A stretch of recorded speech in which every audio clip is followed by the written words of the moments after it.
dami nang lumipas na mga araw na hindi tayo maayos. Tanong ko lang kung tama pa o mas mabuti nang matapos.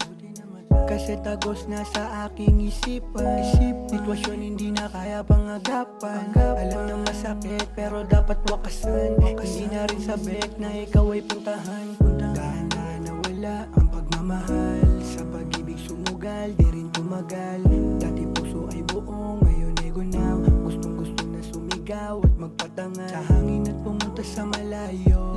Kalimutan mga shit at pagtatalo. Mahirap mag-isa, yan ang sabi ng iba. Mas mahirap makulong sa relasyon kundi na masaya.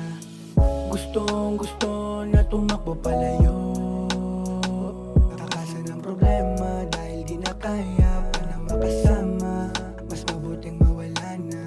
Gustong-gusto na tumakbo palayo, takasan ang problema dahil di na kaya pa na makisama. Mas mabuting mawala na.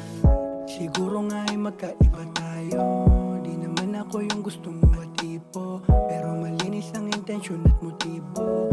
Ba't biglang lumayo simula nung gumulo? Dahan-dahan na wala, init ang pagmamahalan. Napalitan na ng lamay, gustong takasan. Ilang beses sinubukan na ilaban, pero ending iwalayan. Kasalanan ko lahat kasi ikaw ay ginambala. Minadali, di lubos ang kinilala. Patawad sa lahat ng mga pagsasala, sa mga pangako na wala. Oo, yun ay masakit. Pag na rin ipilit, di naman nababalik. Sa dati masaya, pag-ibig na hindi pilit. Kasi sobrang sakit, sobrang sakit. Gustong-gusto na tumakbo palayo, takasan ang problema dahil di na kaya